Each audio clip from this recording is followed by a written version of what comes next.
ഹരേ കൃഷ്ണ, രാധേ രാധേ. ആമലക്കി ഏകാദശിയുടെ കഥ കേൾക്കാം. ഒരിക്കൽ യുധിഷ്ഠിര മഹാരാജാവ് ശ്രീകൃഷ്ണനോട് ചോദിച്ചു, ഫാൽഗുന മാസത്തിലെ ശുക്ലപക്ഷത്തിലെ ഏകാദശിയുടെ പേരെന്താണ്? അതിൻ്റെ മഹത്വം എന്താണ്? ഇത് കേട്ട കൃഷ്ണ ഭഗവാൻ പറഞ്ഞു, ഫാൽഗുന മാസത്തിലെ കൃഷ്ണപക്ഷത്തിലെ ഏകാദശിയുടെ പേര് ആമലക്കി ഏകാദശി എന്നാണ്. ഇത് വളരെ ശുഭകരവും സർവമംഗളവും ഉള്ള ഏകാദശിയാണ്.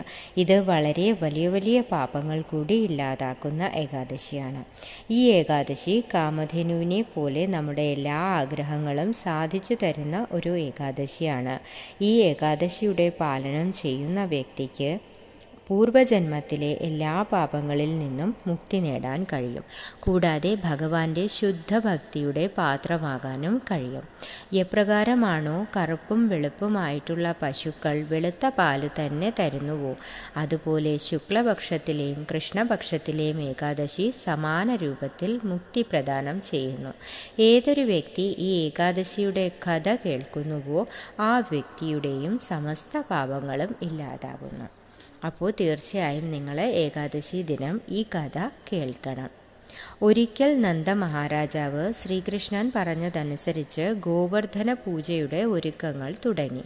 അതിൽ ക്രോധിതനായ ഇന്ദ്രദേവൻ 7 ദിവസം അതിഘോര മഴ പെയ്യിച്ചു. ഈ ആഘോഷം ഒരു അമാവാസ്യയുടെ ദിനമായിരുന്നു. ശുക്ലപക്ഷത്തിലെ 9 ദിനം കഴിഞ്ഞ ശേഷം 10ാം ദിനം ഇന്ദ്രദേവൻ ശ്രീകൃഷ്ണ ഭഗവാനെ ഉപാസിച്ചു. ഇങ്ങനെ എല്ലാ വ്രജവാസിയും ഇന്ദ്രൻ്റെ കയ്യിൽ നിന്നും മുക്തരായി. അപ്പോൾ നന്ദ മഹാരാജാവ് പൂർണിമയുടെ 11ാം ദിനം മുഴുവനും ഉപവാസമെടുത്ത് ഏകാദശി വ്രതത്തിൻ്റെ പാലനം ചെയ്തു. അതായത് ശുക്ലപക്ഷത്തിലെ ഏകാദശി. ഈ വ്രതത്തിൻ്റെ പാലന ചെയ്യാനായി അദ്ദേഹം അടുത്ത ദിനം, അതായത് ദ്വാദശിയിൽ പ്രാതകാലത്തിൽ തന്നെ യമുനയിൽ കുളിച്ചു. അദ്ദേഹം വളരെ പെട്ടെന്ന് സ്നാനം ചെയ്തു. അതുകൊണ്ട് വരുണദേവൻ്റെ ഒരു പാർഷദൻ അദ്ദേഹത്തെ പിടികൂടി.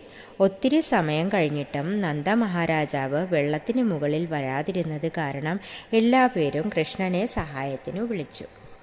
നന്ദ മഹാരാജാവ് പൂർണ്ണ ഭക്തിയോടും ശ്രദ്ധയോടുമാണ് ഏകാദശി വ്രതത്തിൻ്റെ പാലനം ചെയ്തത്. വളരെ ഭക്തിഭാവത്തോടു കൂടിയാണ് ഏകാദശിയുടെ പാലന ചെയ്തത്.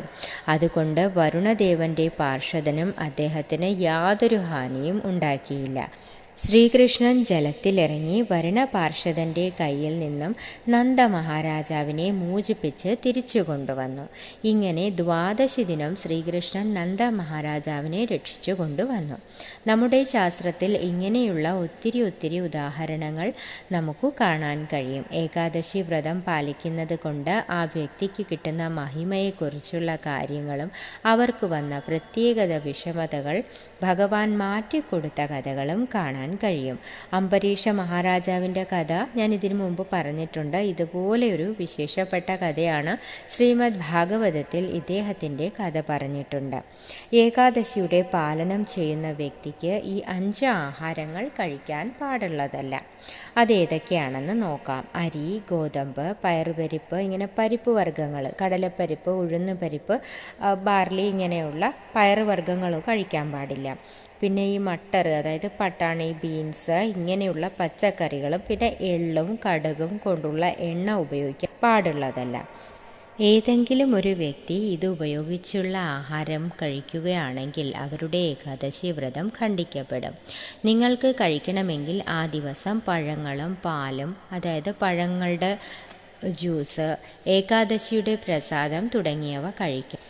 ഈ ദിവസം അധിക സമയവും ഹരേ കൃഷ്ണ മഹാമന്ത്രജപം ചെയ്യണം. ഹരേ കൃഷ്ണ കൃഷ്ണ കൃഷ്ണ ഹരേ ഹരേ, ഹരേ രാമ രാമ രാമ ഹരേ ഹരേ.